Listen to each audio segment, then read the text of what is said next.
Okay, so yeah, thank you so much for coming here. And says a number tower. And email you send us an email. Email, even WhatsApp. Ah, that's brilliant. That's brilliant. Saka chap to me right ticket. Kumsoro kupayo. Chipopana mira ikachivisa kimya. Tani magisa mfundizika.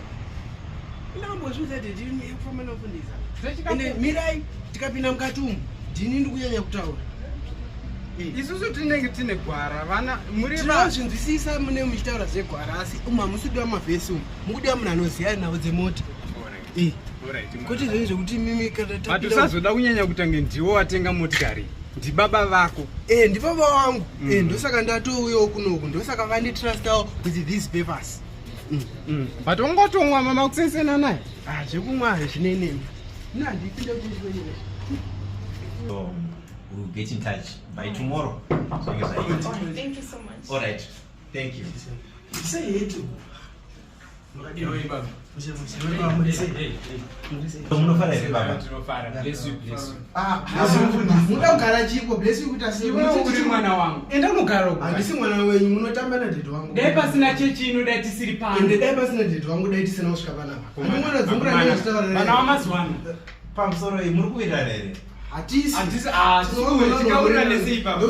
Chitako nemunhu wawa. Handiuye kuchechi kwenyu. Inyei. Zvenyu takauya panapa ndini atova director panapa. Edikason inoita zvekukliya mota. Ine zvaakuita nharo. But ndini kandiri kuda kubva nemota pano. Yenyu. Yakatengwa nesangano mota. Yakatengwa nadhidho wangu kwete nesangano mutarewo nditire mosheni. Inyei, alright. Is there any evidence yamunayo yekuti ndinokwanisa kuona kuti what ndatuya kuti ticlearese mota tanzwa panapa munoclearese. Mini kupa wagara pasi. Zvese tinoita panapa. Munhu wamufundisa anodriva mini kupa. Tavinga GD6 pano. Yanzi ndeyenye rekati yanzi ndeyechechi. Alright. You can check a seat then tinokwanisa kutaura. Zvekucheka seat ndinopera pawa kudhara. Ndenda ndine airtime ndendafundira papa wako. Hamutori na airtime muri. Alright. Havana airtime paruda GD6. Sorry, ngatave zvinhu zvekuti tinoita sei tinokwanisa kuzwana nanditika. Nyaya hombe iri apa ndeipi? Because mangosvika muchitaura. Saka isu tiri pa baba. Amuna ruzivo baba batsirikai. Security. Ruzivo rwatinge. Security. Ndokumbiro. Musaite zvodedza polisi.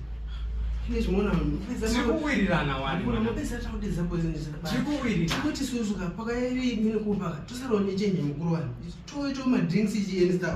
Kodi ndeitozama nguvu. Security. Mini kupa ndiye mayuthi. Ina handizi muyuthi. Mwana wesangano. Vaudziwo zvenyu mashandiro vanhu vanogona basa zvenyu munoclear kana nechikwereti zamunobhadhara afa. Mwana wesangano akatenga motikari. Zvikanzi baba chimbonyara. Zvikanzi baba toda kukuitira zvipfuuri. Tikutengerai motikari. GD6. Amene zvemini kupa ndezvipi? Aiwa vakangoti hanzi ndidhidho wangu. Vakangoti tichagire chechimotikari. Iwo inyange chekwanzira mavana vamazwana vakanasika. Ndikuti isu daimangonzwisisa etiti pakasoro something totingomadringise chikuda mwanangu chikudasanangura tikuda GD6 panapa. This is aini zvokuverenga zvizvigone zvangu chitondibatsirewo. Alright. Mapepe enyu akanaka. GD6 yanyu. Yeah, pane GD6 yakaitwa anze white. Yeah, exactly. Right. So nyaya iripo ndeyekuti mota yenyu sezvataona apa just a minute.